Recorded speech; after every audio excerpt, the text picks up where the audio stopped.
Yo, yo, yo. It's your boy High Five Vega. This is Reverse Polarity. I'm joined by the man who never sleeps, the guy who eats a salad every Thursday at this time, the man with the coolest t-shirt in the game. What's up, Dean? Yeah, it used to be like a white color. I think I know that's what I noticed. Yeah. I was like, it should have been like a gray or a white or I don't ever use black if I can avoid. If I do black, it's like I think we have an orange shirt that's like got black. Oh, we do. So we have a red shirt and it's black, but like I'll only do real contrasty colors. Yeah. So that way don't blend. Oh, I should have grabbed the new shirt I got. Maybe I'll go grab it. I had some IRTA 2 shirts made. Oh, snap. And they showed up today. Yeah. Apparently the color is off on something because they came orangish, more orange than red. I was like, what the hell? So did you do it through like a Teespring situation, or did you just order them Teespring? Yeah, I did. I ordered samples. You ordered samples. I just ordered samples. Yeah. Teespring's not as cheap as they used to be. No. Well, they switched their shirts up because people were having quality issues with them, like either ripping at the collar or getting holes in them. So they switched all their shirts up. I would just like the artwork to stay on the shirt. That's all I would like. Yeah. That would be nice. Well, I mean, listen, I think you guys got your money's worth out of the 5-star shirts. Those things were falling apart. Those things were falling apart like the first month we had them. I know. It's like, tough now because, yeah. You can barely tell. Fernando was like, please get us new shirts. And I'm like, oh, man. Yeah, I mean, now it seems like you got to stick with them now. It's like, Steve Meade would always unbox with that steak knife. The knife? Yeah. And then it comes to the point where it's like he just has to use the steak knife, and he's like, you know what? I'm gonna start selling this steak knife. We have one. Somebody sent us one. They're pretty cool. Yeah, I know. But see, he's already dug in, so I think the shirt has to stay until it's no longer usable. Oh, they're no longer usable. Trust me, they're no longer usable. They walk themselves into the laundry room. It's one of those things where it's like, when I have time to do it, I don't think about it. Yeah. And when I think about it, I don't have time to do it. So it's funny because I try to keep lists on my phones of things that I can do in my free time.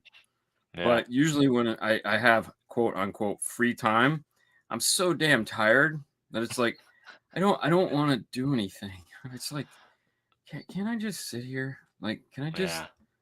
No, it's like... Well, you know what happens when you sit there? You fall asleep. I do every time. No, I don't.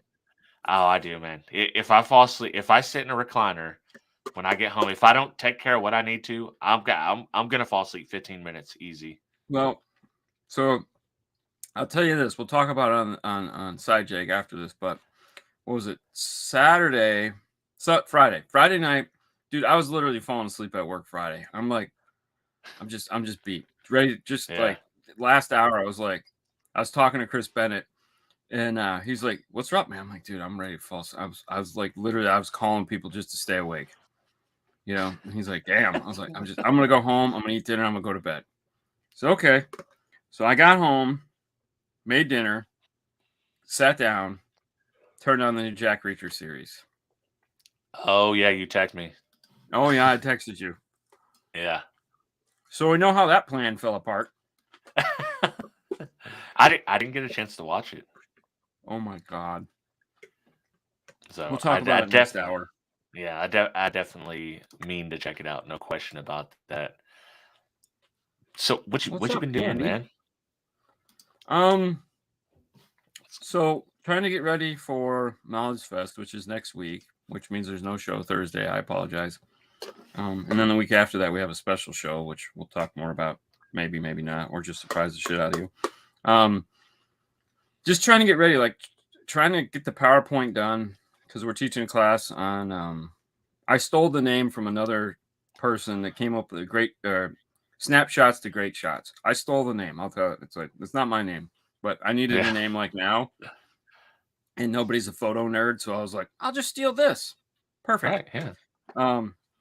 And so it's basically us. We're going to be teaching when to take a snapshot, when to take a real picture, purpose of keywords and how they search and how people can find you, and how to set up a shot. You know, how to make a shot look like you intended it as opposed to it's an accident. Because a lot of people just get happy accidents. But we don't want happy accidents. We want repeatable process that allows you to always take great pictures and you know, use contrast and saturation and color balance and stuff like that. That'll get you a nice. Don't forget the ranch. Hell yeah, bro! It's ranch all the way. Where's Polarity salad? Yep. Yeah. With Dean. Salads with Dean. Oh, that sounds like Salads a with good. Dean. Salads with Dean. That'd be a good show. Every week you did for salad. Yeah, or you just talk about something long enough till you finish your salad, and then you know whatever's on your mind. Deuces, bro. I rely on other people to have stuff on my mind. That's for sure. But anyway, so I spent salad with Dean. Had to be done. I will toss your salad. Ooh, cut it out, folks. Cut that, loop it, make a GIF. Exactly. That was great. I don't want to go to jail. I'm afraid of the toss your salad guy. Yeah, exactly. That was a good time. Good point in history.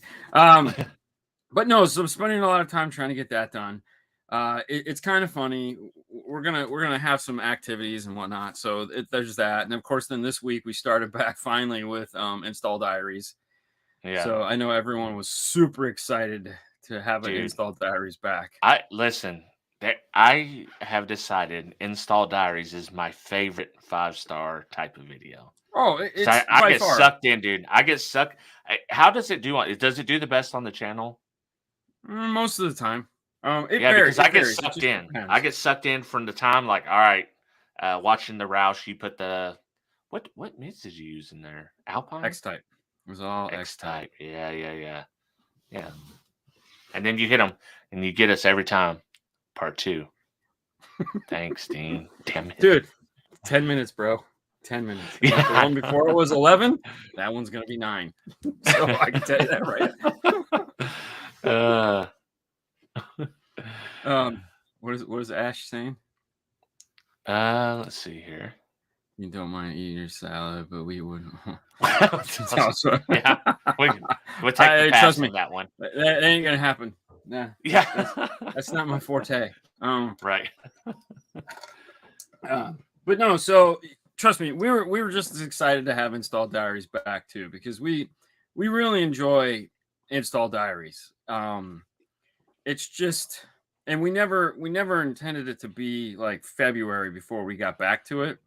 Yeah. It was just, you know, the end of last year to the beginning of this year was just a roller coaster. And so finally being able to get back to it, yeah, I mean, we know that that's what people love, but yeah, it's just a matter. I mean, and that's why we do so much 5 minutes with 5-star, because I feel like 5 minutes with 5-star on Instagram is kind of like, it's almost like the best of both worlds, because you get some in-car stuff and it's all good stuff. Like, we try to give you a mini install diaries when we're talking about the car. Like we always find that point in the day where there's something interesting that we're doing in the car that we can stop and talk about, so that it's not just wasted time. And then we do, you know, a short Q&A after that for however many minutes we have that we can actually spend on it. And so it's kind of, to me, it's kind of like, if you took the week and shrunk it down, that's what a 5 minutes 5-star is. It's like you get some install tips and you get some questions answered. So it's really fun. I like doing. How many people come in and still say like, "Hey, I thought this was 5 minutes." They still get that? No. They know what's up now. Yeah, they know what's up. I mean, you know, we still get the complaint. We should film it the other way, and it's like, dude, call Instagram. This I not would how it love to works. film it the other way.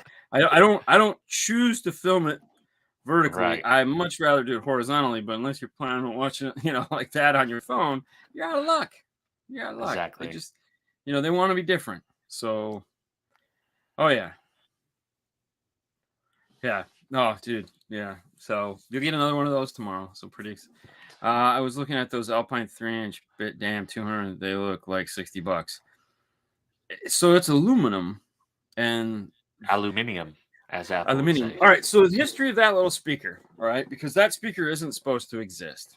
What that speaker came from, and I'm kind of bummed, is we did a video way back when they were doing the restyle stuff. They had a set for a Chevy pickup truck. And we did it. It was like an 8 in the door, a 3 and a tweet in the dash, and they had these covers that you'd cut in, and it was really cool. And little did we know when we filmed it, we were filming the legit last set. it didn't exist anymore. And you it's guys like to do that a lot. It happens.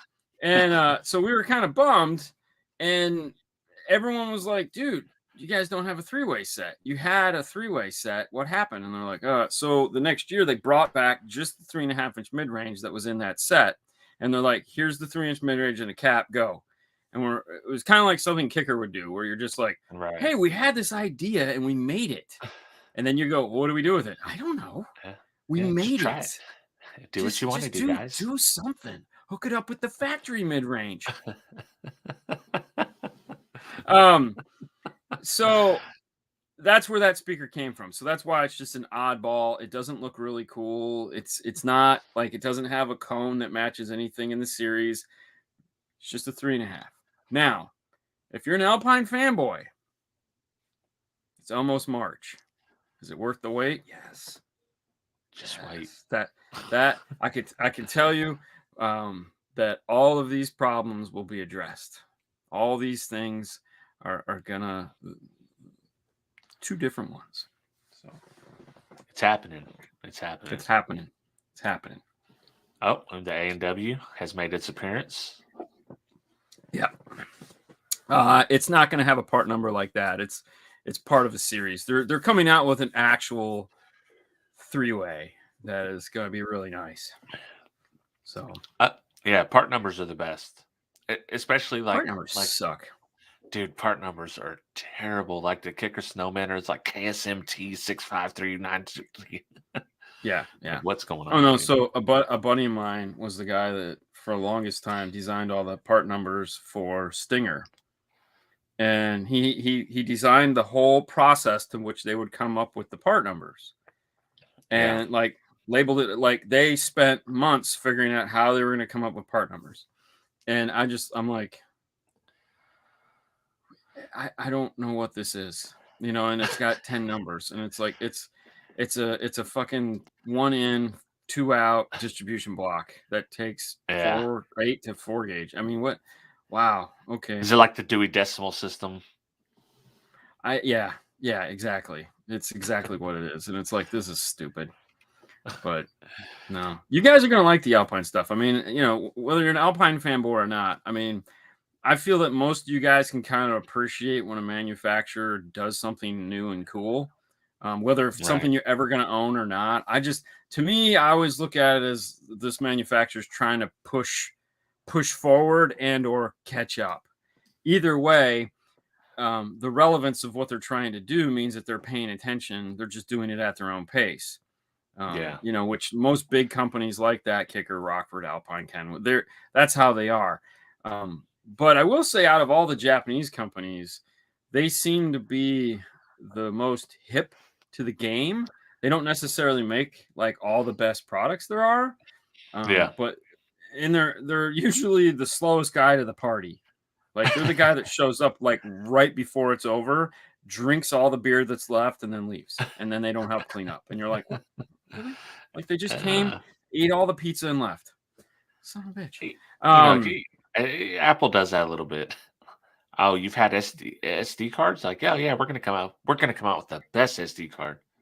Yeah, they just come away from you. Right. Yeah, We got to take more something. SD. You can't have it all. You got to have. Well, the new ones you want have this. the new laptops have SD card readers back in them. Yeah, I've seen that. I I bought don't this think stupid thing. I And it ain't got worth all a that crap. shit. Yeah, I got all It ain't that worth a crap. crap. Yeah. No, I have a pouch that has all the connectors, like Yeah. 30 pins, lightnings, USBs, USB-C. I have 2 pouches, one for the laptop and one for, and I take them everywhere we go because you never know when you're gonna need some oddball shit. And there's usually 2 of everything Well, because you got the like new laptops, so you're you're like the dongle life. well, You don't this have all one, the new ports, does M it? stuff, the new M1 stuff is actually they went back to multiple Right. inputs and SD card readers. I don't think it looks as pretty as these though. Like Yeah. it doesn't They're have the thicker bevel too. that this has. Yeah, it's not Yeah. as sexy. Oh, dude, you're not gonna believe this shit. So, fucking A, man. This is Dean's pissed off week. So Tuesday, yeah, fucking. So we SC430, as we all know, bane of my existence. Yeah. But Fernando and I came up with an emergency plan that if someone ever comes in and they're like, hey, I want to put a real system in one of these because every one of them has dry routed speakers, every one of them sounds like shit. And we're like, somebody at some point is going. So we put together the most cost effective, best sounding package, which was a Audison Prima system. So we went with the small Prima amplifier that's like this big. We talked about it on Monday. The tiny little Prima mid range, the tweeter, the 6x9, it all goes in. It all sexy. We have to make a laser mount for the mid range, but that's it. Everything else just kind of bolts into place. And then we had to make a mount because we use a kicker comp 8-inch that we have to make a bezel for to get it to fit back into the factory bracket. But everything goes in. Run a power wire. I think, did we have to run tweeter wires? No, we didn't. We didn't do anything. So you didn't have to run any speaker wires, solder some stuff. Anyways, we got to do it on Monday. I'm so excited because I'm like, yeah, man, this is going to be awesome. Hooking up the Prima amplifier, I was like, well, I got to make sure there's some weird stuff that it has, and we don't do a ton of them. So I was like, all right, well, let me go online and I'll just check the programming. Grab my laptop, my Windows laptop out of the bag. Power button doesn't work. Hasn't worked for like a year. So I have the little pin. So I stick the little pin in it to turn it on. And it doesn't turn on. I'm like, what the fuck? So pin ain't nothing. All right. One more time, nothing. So it's all right, cool, no problem. Plug it into the wall. Give it a couple minutes, come back, put the pin in it, nothing. I'm like, what? Look at the light for the charge light. Charge light's not on. And I'm like, what the? Is the charger bad? So I grab my Mac, I pull it out, and they're both USB-C charge points. So I grab it and I plug it in, and my Mac starts charging. And I'm like, all right, well, this is good. Grab my Mac charger, plug it into that just to see nothing. I'm like, oh my God, fucking laptop dead. Dead. I'm like, I gotta tune a goddamn car. I got no Windows laptop. That's the only Windows laptop. Yeah, I was so pissed. So I had to borrow Cassie's laptop to do the kicker. I put new speakers in, and I'm like, oh yes, can't use my regular laptop. I got to use Cassie's laptop, and yeah. Data pull replace all a couple of years back with simply speaker kits. Yeah. So every speaker in that car is unique to that car. It's the SC430 is Lexus's mistake child. They only made it for a handful of years. The tech that they put in it, they didn't use in any of the other cars. The speaker, Mark Levinson's system, is unique only to that car. The ohm loads that they came up with are stupid as hell. There's a data bus system that passes through everything in the car that you have to loop back together, and you have to put resistors in it. It sucks. Donkey dick. It does suck. But I was pissed because I got a dead laptop now, and I don't care about the laptop. Like I could care less, but I need the data because all the tunes that we've done for the last 4 years are on this laptop. Because like Does it have a soldered SSD? I have no idea. I'm gonna take it to somebody and be like, yeah, I need these. I need this off of here. Whatever's in the folder, I need that. And then I'll get a new one, and then we'll just have an external drive, and hopefully that shit won't happen again. But I mean, to be fair, I've had it for a couple years and it does ride around in my backpack, but man, I was just so pissed. Luckily, Fernando had his shitty laptop with him because he like me carries two. He has I bought him an Apple, and then he has a Windows of his own. So, you know, I was like, "Did you bring your Windows?" He's like, "Of course." I was like, "Oh, thank God." So I'm almost to the point where I've considered buying me another Windows, so I don't have to keep borrowing my wife's to work with the stupid DSP The software. only thing this ever did was DSP software. Like there was nothing on I it. know. There was nothing on this laptop. There was no pictures. There was no browser history. It had never logged into anybody's email accounts. Like I refuse to use it for anything other than like people go, well, can I dial in? No, I don't know how you're gonna do it because there's no internet on this. There's no nothing on this. And they're like, well, how do you, I'm like, dude, what do you mean? How do I use it? It's fucking. It's for this. For tuning. You had to air gap it. You had to air gap it so it doesn't affect the rest of your ecosystem. Yes. What's up, El Fernandez? I'm stoked because I'm building the same front stage. Can I purchase the mounts you made, same upfront, or should I wait for the new Alpines coming out? I mean, personally, if it was me, I'd wait for the new Alpines coming out. I've seen it. Wait. I would totally fucking wait. I'm not dealing with what they have now. No. That new stuff. The new stuff is fucking cool as shit. Like, we've all seen what F1 status looks like, right? Yeah. Wouldn't a light version of that be kind of cool? Maybe. Ooh, it'd be neat if a manufacturer were to do something like that, right? Yeah. Well, maybe it'd be 3,500 instead of 35,000. It won't be 35,000. All right, I have a poll. Hot damn, what do you got? What's the most important part of tuning for you? Tonality, balance, image and staging, output. Tonality. I don't even think most people know what tonality is. I got to be honest with you. I wonder that as well. And a little behind the scenes, I put these in order of importance to me. So these are from top to bottom, the most important to the least important. So mine is image and staging is the most important. Most important, image and staging. Doesn't matter if it sounds great. If it's coming out of the corner of the dash, it'll drive me up the fucking wall. So, and if it's coming out of the other side of the car, center of the dash, no, you could save a lot with image and staging. Because, I mean, if you have a shitty system that sounds like it's coming from the floor and you can move it up high, right, and you're like, whoa, it's like being in a whole different car and just adds so much depth to the music. Tonality won't do that. You know, you could have something that the speakers sound really, really good. Like when we did the Ground Zeros, which speaking of Ground Zero, I was instructed to remind everybody Ground Zero does have a warranty. However, it does not cover burnt voice coils. It only covers manufacturer's defect. I was told to correct my statement from last week when I said they don't come with a warranty. They just do not cover burnt voice coils. So if you have a speaker if you get a speaker and there's something that is physically wrong with it or from manufacturing, there is a warranty for that. But if you burn the voice coil, they will not cover that.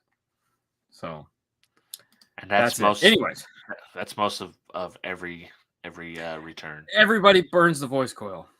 Right. Yes. Number one most serious car audio show on the internet. It is very serious. Absolutely. Very serious. Yes. So to me, image and staging is definitely the most important. And they're pretty close. I mean, they're 1 percentage point off. Right. Then I would, and honestly, then I'm going balance. Like, but I think image and staging and balance are almost the same thing. Yeah, that's kind of talking about. Unless are we talking about balance between speakers? Because then balance is almost tonality. That's what I mean. Balance between speakers. So you don't want this sub at plus 12 dB and your tweeter at you don't want plus 16. Right. Yeah. Right. Yeah. Boom. Yeah. Balance. Yeah. So, but and there again, I feel like that's almost tonality. Then, you want a nice. But the term people will say, they're not going to say, I want a tonality. They're going to, I want a nice balance system. I want everything to kind of play at the same level. I want my bass to be strong and impactful, but I want my tweeters and my voices to where I can hear them. Yeah, but I with want my voice bass to amps. smack the back of my head and my windows to do this, but I want my treble to keep up.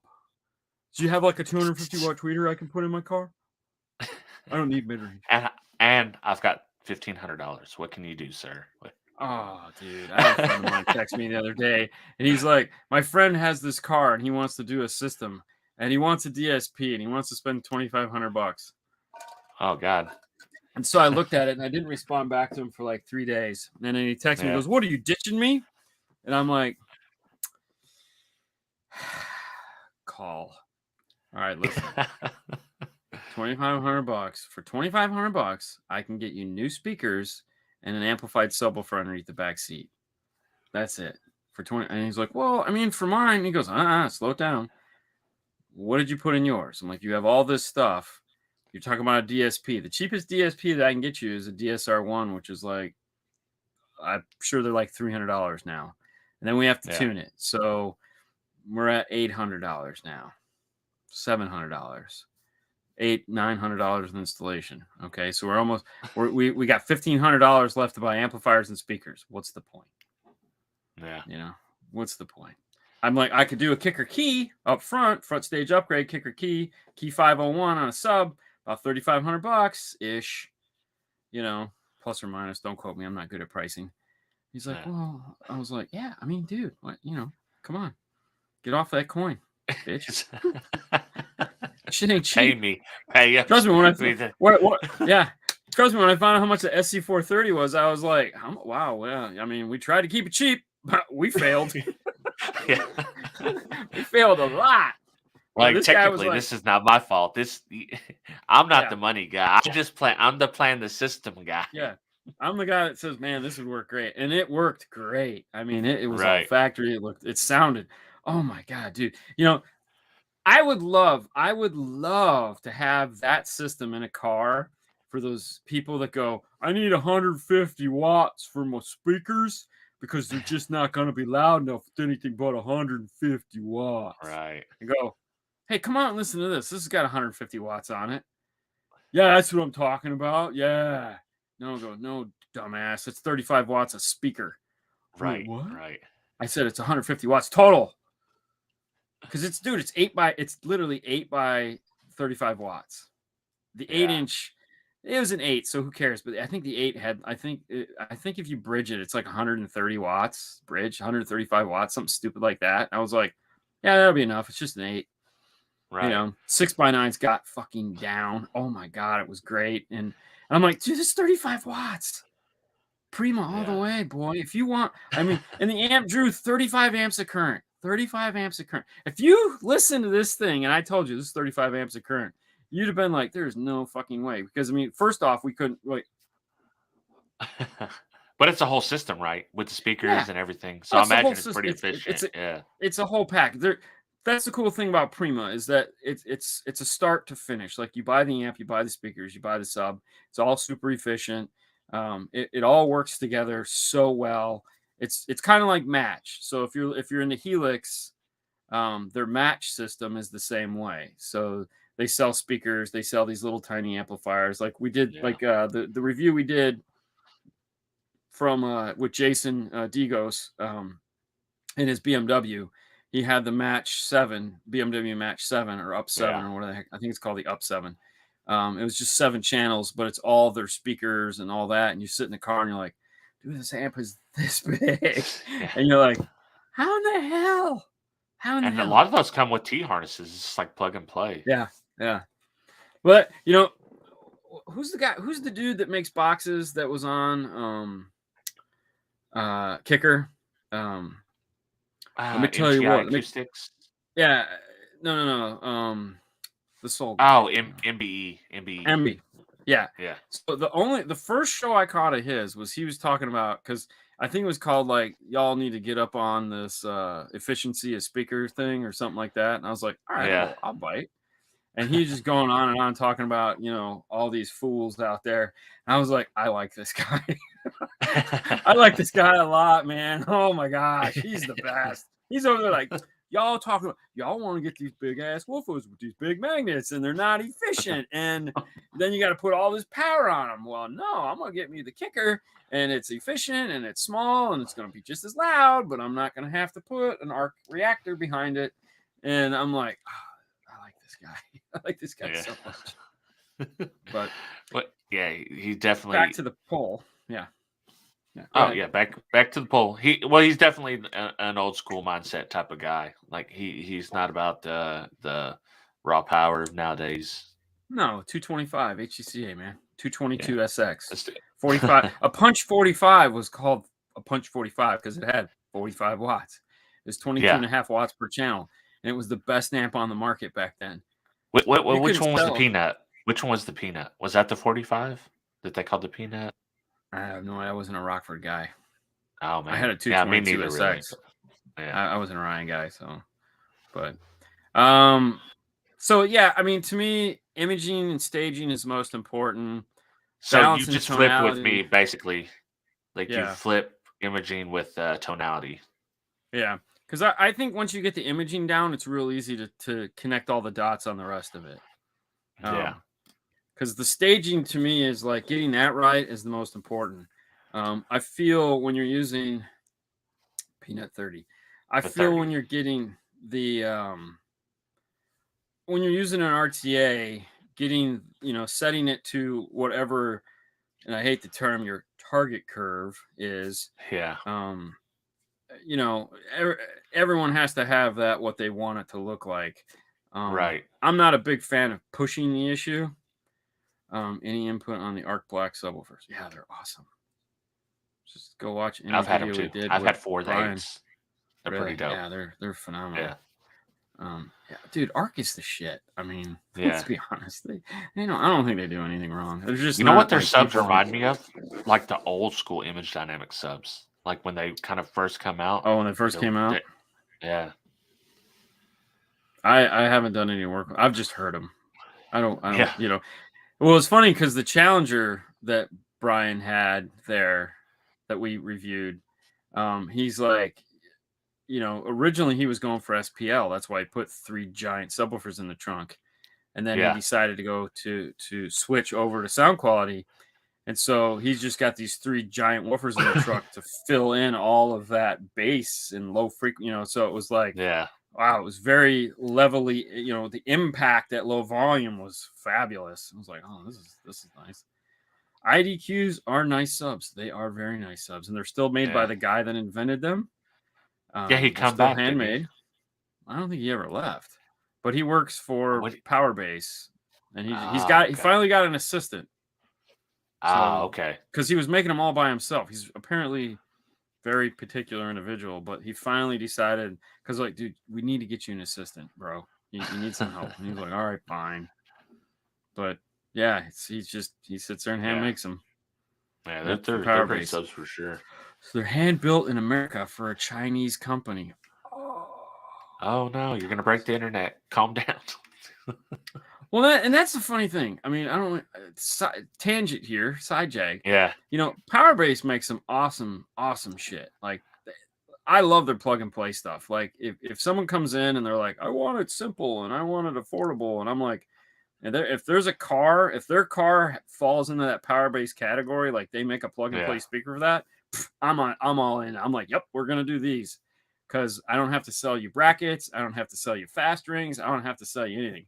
I just got to sell you time and speaker, and you go away happy because we know it's going to sound good. But they're a Chinese company, and they've always been a Chinese company. Like, they've never not been.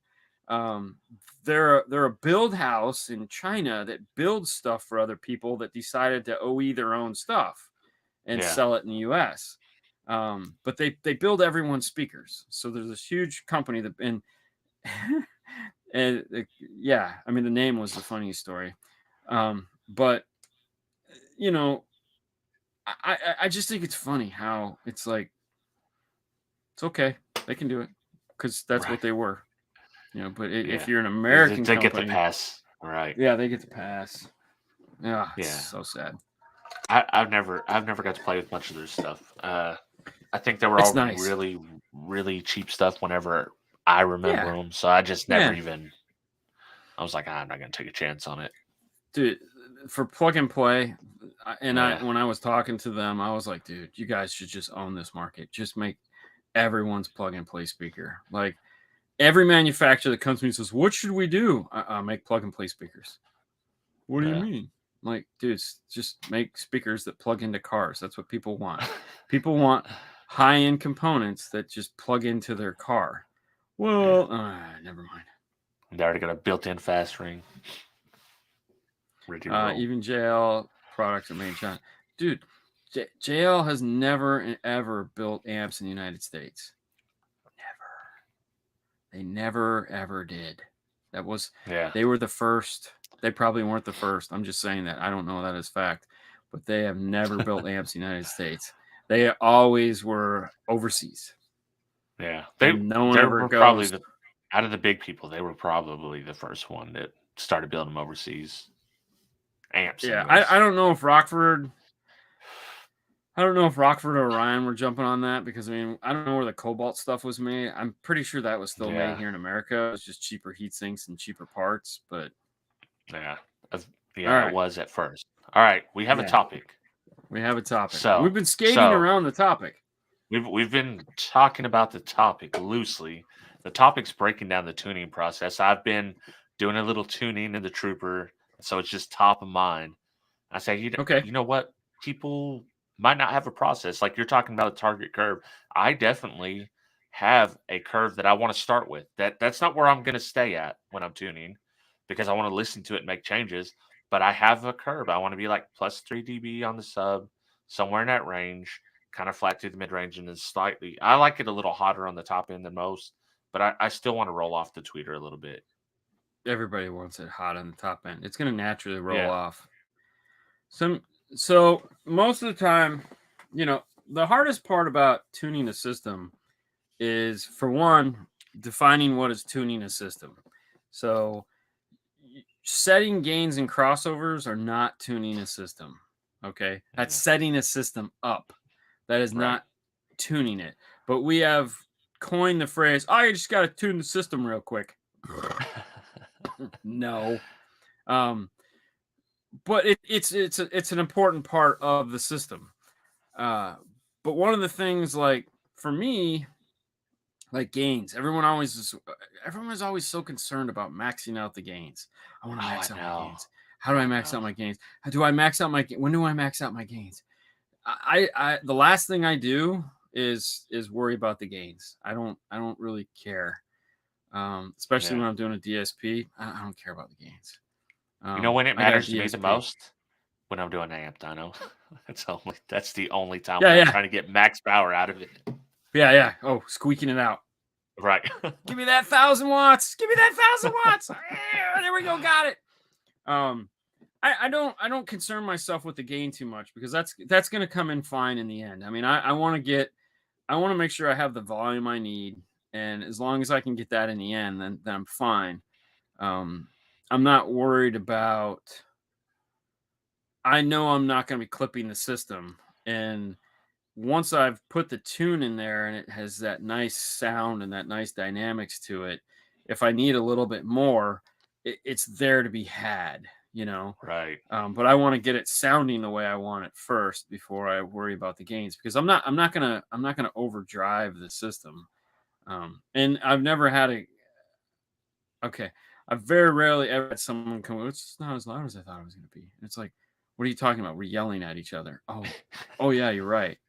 Yeah, it's just so clear. I didn't realize it was that loud. And you're like, well, I'm glad that I'm not the only person that does it, because I'll crack the gains like a third gain, something like that, just so I could get started.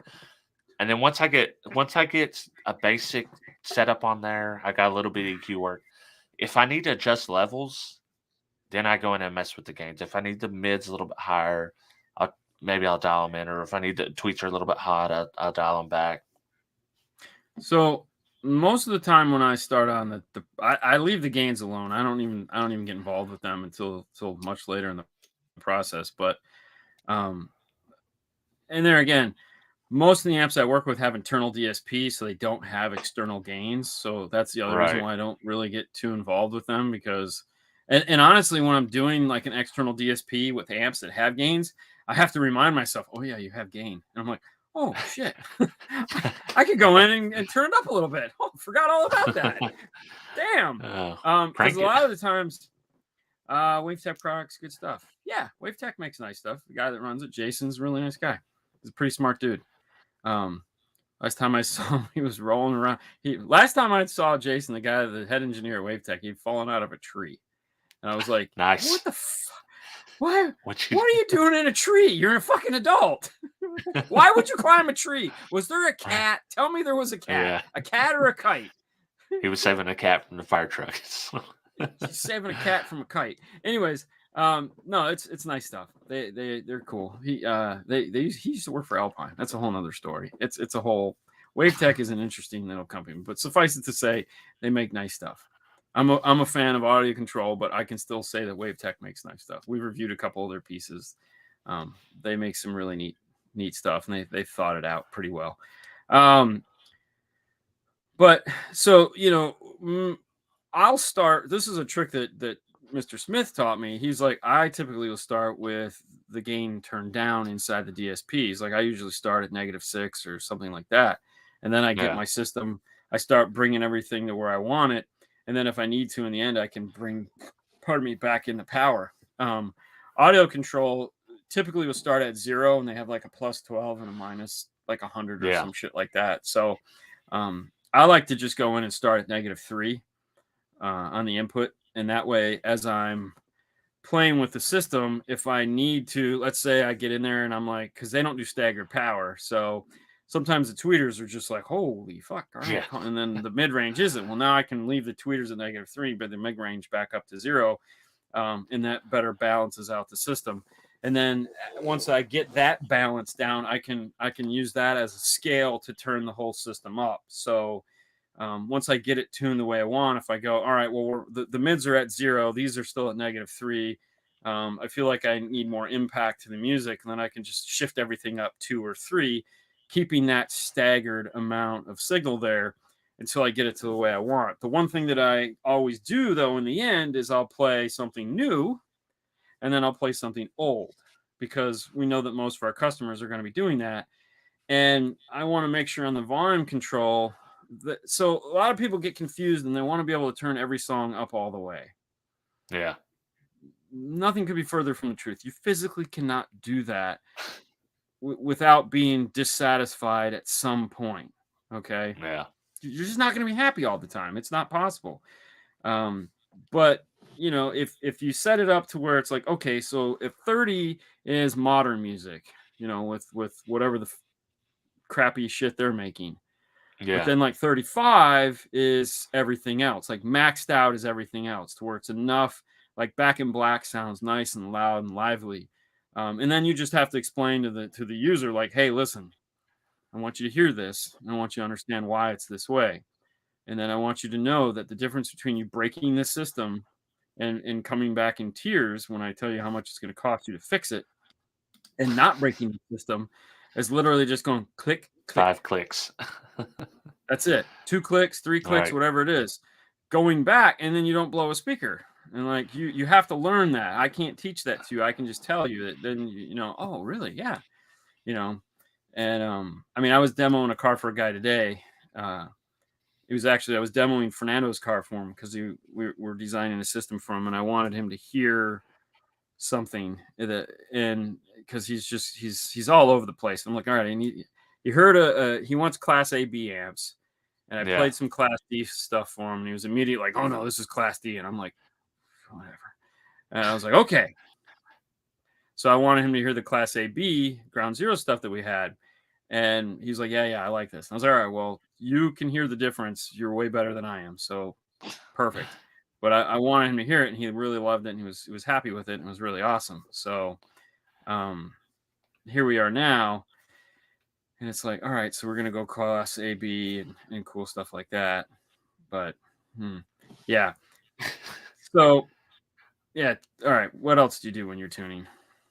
So how do you tackle level adjustments? Do you mess with that much? Do you do it in the Oh yeah, software? all the time. Like what process do you use to do that? So obviously you have to have an RTA. You have to have an RTA. Some people use SPL meter and frequencies. Like I got a Right. guy that you talk through his process. He'll play. He has an SPL meter, and he plays. So he doesn't use an RTA. He has an SPL. So he'll play like, not at high volumes because these are just Yeah. tones. So tones you don't want to play at high volume. So he'll play like this test tone on the left side, and it's this loud. He'll play the same test tone on the right side, and he'll pull that one down until the SPL is the same. So Right. you're essentially you want to match left and right levels. So how I do it is I have an RTA, obviously.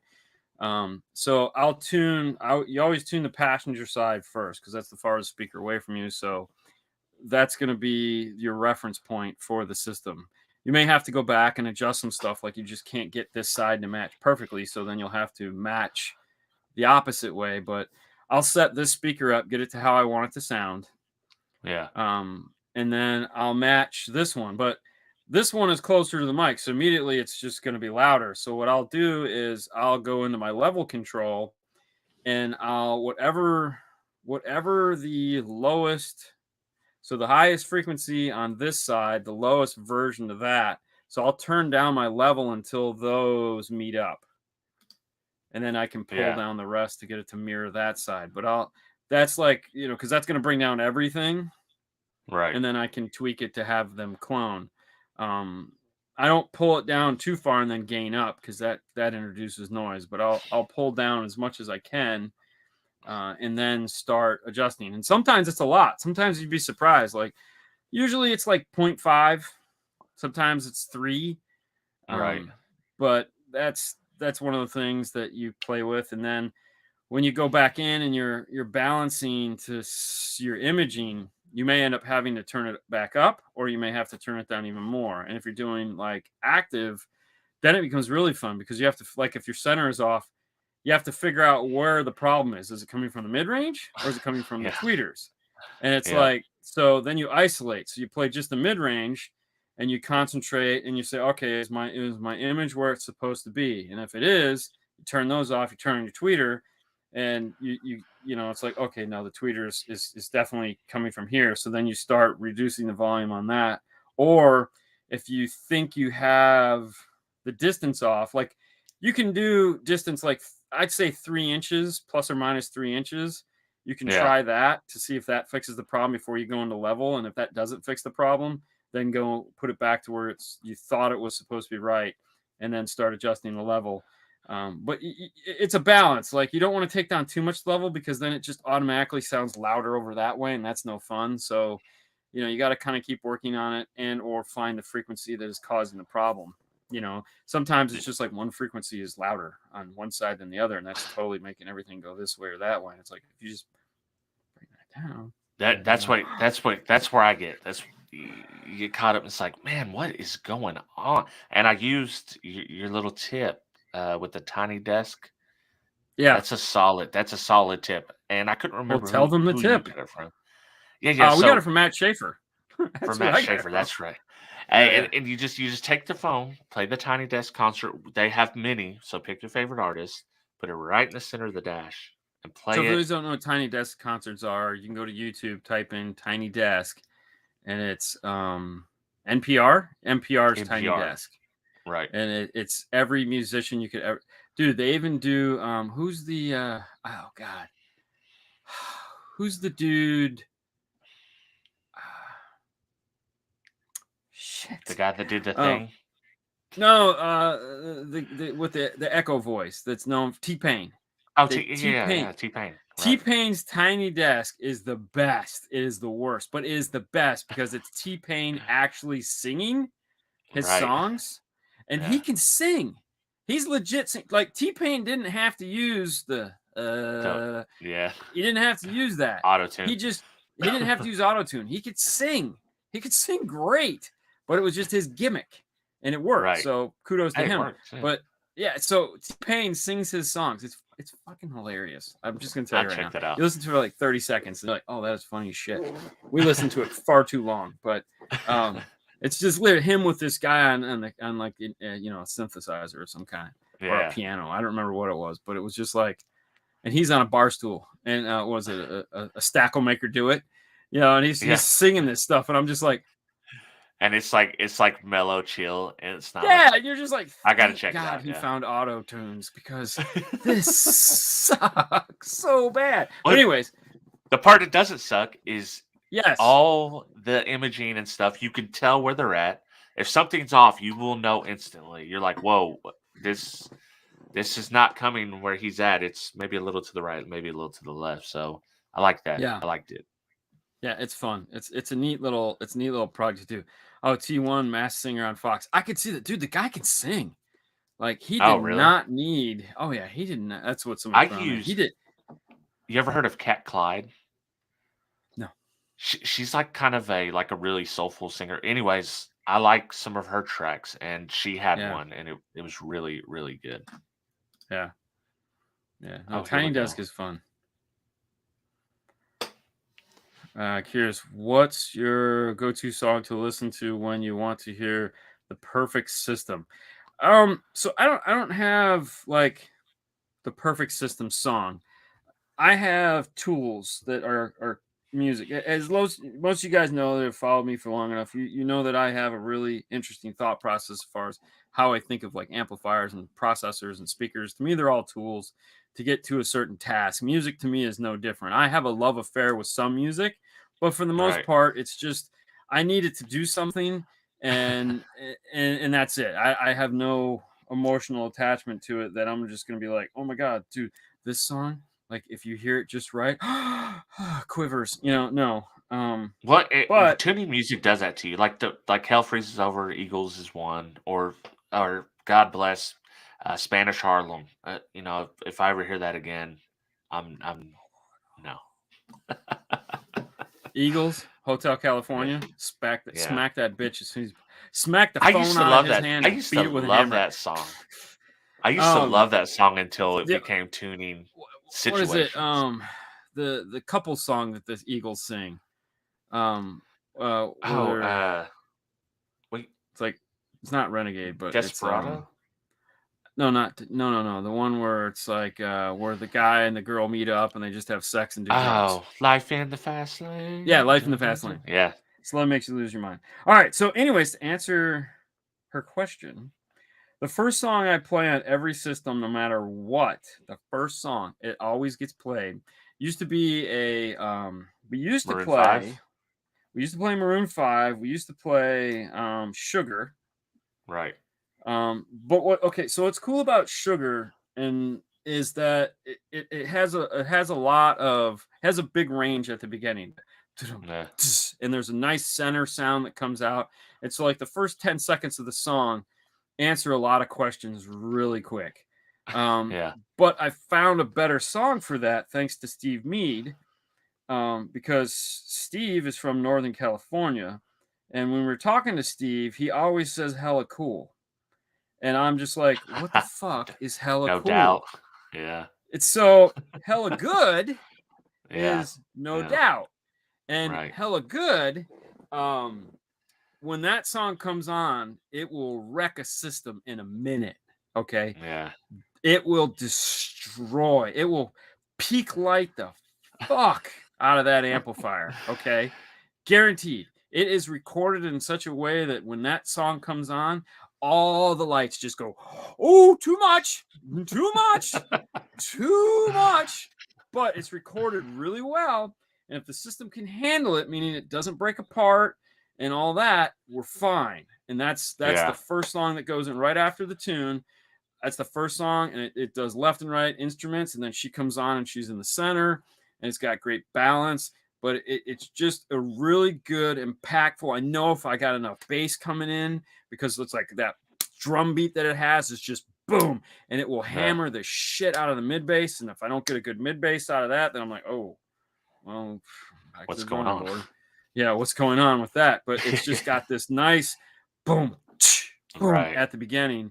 And and the spaciousness of the music, like 9 Inch Nails, yeah, I like them too, but there's a lot that it's all digital. It's not instruments. You need music that is recorded with instruments, not either way. Regardless of that, so we know this song. We've memorized the song. So if it passes that song test, then we move on to the next song.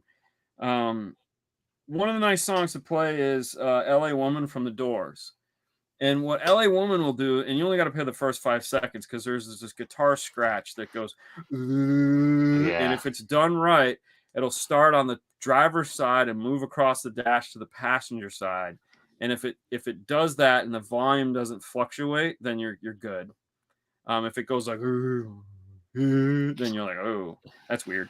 So that's a real popular song. Then I play this song it's called El Presso from Funky Yo Su Treso. It's a Latino song. I have no idea. It's just called El Presso, ELPRESO. But what's really nice about this song is when there's like 2 or 3 guys, when they come on, they're right here. It's a very narrow song. Like the song doesn't get really wide. It stays really narrow, and it's great for focusing the center image of the car. And there again, it's instruments. So the music that does play, it's really nice. And then Fernando likes to play the first like 10 seconds of Bobby Bublé, Feeling Good. Yeah. Because when he starts up on that song there, again, it's a great song for where's he standing in the dash. And there again, it's funny we talk about that because to me, I don't necessarily need the speaker right here in the center. I actually want it between the gauge cluster and the corner of the dash, so you have like the center of the dash and you have the gauge cluster, and there's a slit right between there always. And I'm aiming I want to shoot the arrow right between that and out towards the center, out the window. That's where I want my center to come from, because what happens is if there's a center channel speaker or a grill that's there, you're okay because they're accustomed to it. They think there's sound coming out of that. That's wonderful. So it makes the mental thing all make sense in their head. But if there's nothing there, it's just a nice smooth dash. If you have something like in the center, it to a lot of people it becomes really right loud. It's like there's not enough sound coming from the left. So what we try to do then is move it a little bit more to the left so that the sound to that person that has never heard a center channel or a center image doesn't feel like all the sound is just coming from the passenger side of the car. So, these are little things we've learned over the years, that it's like it doesn't have to be a snowball in the center of the dash. Sometimes making it a little bit wider and over more this way is what is going to make sense in their head, because this is all just psychoacoustics. And so it has to jive. It has to make sense. And if you've never heard, I've heard systems that are like perfectly center imaged with very big speakers on the left to you and very big speakers on the right, and you could look directly at that speaker and not tell the music's coming out of that speaker. And it gets distracting. Well, if you don't know what you're looking for, listening to, it's like it's distracting. Like that speaker's not playing. I hear it over here. The other thing too is that you want it so the sound should sound like there's something happening all across the dash. And sometimes what happens is someone they'll get it too focused in the center. And you won't hear and that's like the songs we've picked. Some of them do this, but a lot of them, like Stevie Wonder, is another one of the songs that I play, the popular one that everyone knows. Anyways, but you have a lot of this right and left that happens, and there's a lot, like you hear cymbals, or you'll hear the kick drum, and you'll hear the music, and you can almost see it across the dash. And I've sat in cars where it's like everything is just right there, and it's like, dude, it's not an AM radio, bro. Like, dial it back just a little bit. You just got one speaker. It's in the middle. Yeah, it's just dial it back just a little bit. Kind of like, I don't know, just move. Yeah, you're a little too tight. A little too tight. I use, so for mid bass, I use Steve Winwood, Higher Love. Oh yeah. because I like the mid bass on that one. That really will, like, if your mid bass is not there, it's not going to sound good. And then for like left right, if I want that to sound right, 99 red balloons. I like that. I Okay. like that one. Yeah. And then like for like overall sound, I like some like blues, some old blues stuff. Like I forget the name of. I got it saved on the list. The Ralph Macchio, where he's a blues man, the movie Oh, Crossroads. okay. Yeah. That soundtrack, and then like the Madonna Immaculate Collection. Bobby's telling you Nice. to link to the side jag. I got him. Let me put it up here. Yeah. I use Fiona Applegate and Christina Aguilera's for certain things, and 99 Balloons is a go-to also. Yeah. You know, at the end of the day, you just kind of gotta like pick a song that you know and you're comfortable with, and then you have to burn that song into your brain, and just the problem is you have to find a song that you're not going to be bummed about when you lose it, because you're going to lose that song. You're just going to learn to hate that song. Yeah. And that's why, like, when we finally get a system done, and like we're like, you know, like I'll play all my crap, and then Fernando will get in play his crap, and then if we still have time, then we'll just kind of like shuffle through the deck and just play random stuff just to get excited. Like one day, I think we talked about this on Instagram. He had never heard Van Halen's Intruder from Diver Down. You know that, you know, Yeah. and he'd never heard that. And I was like, dude, no, fuck that. You got to hear this, bitch. Oh my God. You know, he's just like, whoa, this is awesome. I'm like, dude, this is Eddie. This is Eddie at his best. I have his guitar, but I can't play it. So, all right. Well, this was a fun topic tonight. Good job, man. We had a lot of good times. What you got coming out? We could cover it next time as well. If we we won't be here next week. Yeah, but next week. So next week, just stay tuned to the end of the week. We're going to be at Knowledge Fest. We're going to be doing some live stuff. We're going to do a ton of pre-recorded stuff, but we're going to still be doing some live stuff. I know Saturday at some point I'll be on, because we won't be doing our normal Saturday show, but I'll be on the MEA page. So I believe there's a Knowledge Fest Facebook group that is open, and there's like an MEA page, because I know Haley and Sue both follow that.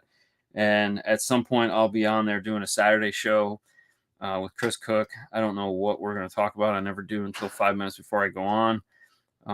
What else is new? Right. But yeah, so we'll just look for us on Kicker. I'm sorry. Look for us on Instagram. And yes, on Tuesday, I'll be live on Kicker. So Tuesday we're doing, and I don't want to spoil it, but we're doing something on Installer, becoming an installer or something like that. Nice. So I don't know. You and the 12 volt, Dr. 12 volt?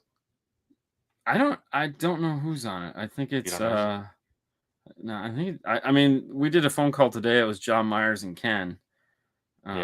So as far as I know, it's just the three of us, but they pull rabbits out of the hat all the time. So who the hell knows? Let's see. Shuffle the deck. Yeah. I have new speakers in the Trooper. It probably won't release Sunday because I had to get some more footage, and I'm going out of town on Friday. So look for it Monday. Hey, how did your live thing do on Patreon? Did you end up doing that? It was good. Yeah. Yeah, it's great. Easy. Nice. Fun. Patrons only. Patreon.com/hi-fi-vega. There you go. That's the only way you'll get to see my wife actually talk about car audio. Really? I had her on. Damn. Yeah. That might be worth the money. I don't have to pay Sue to do that. She'll just do it. Yeah. She won't like it, but she'll do that's it. the only way she gets to spend time with you. So. Oh, no, shit. I asked her tonight. I got home like 5 minutes early, so I got home before she left. And I go, "Are you my wife?" Yeah. She goes, "Maybe." Yeah. And then she left. Yeah. So, see ya. Yeah, no shit. Right. All right, well, make sure to join us over on SideJag, where we get to talk about an awesome movie, The 355. Pretty excited about that. Otherwise, no show next week, but the show after that, we'll have a special show, so stay tuned for information on that. Of course, just follow Hi-Fi Vega. I'm sure he'll post up something about that. It's going to be cool. It's going to be interesting for sure, something that we've never done before. Yeah, I'm hyping for up sure. way too much. Somebody might get hurt. Who knows? Somebody might get hurt for sure. All right, guys. You have a wonderful time. We'll see you next time on the Same Bat channel.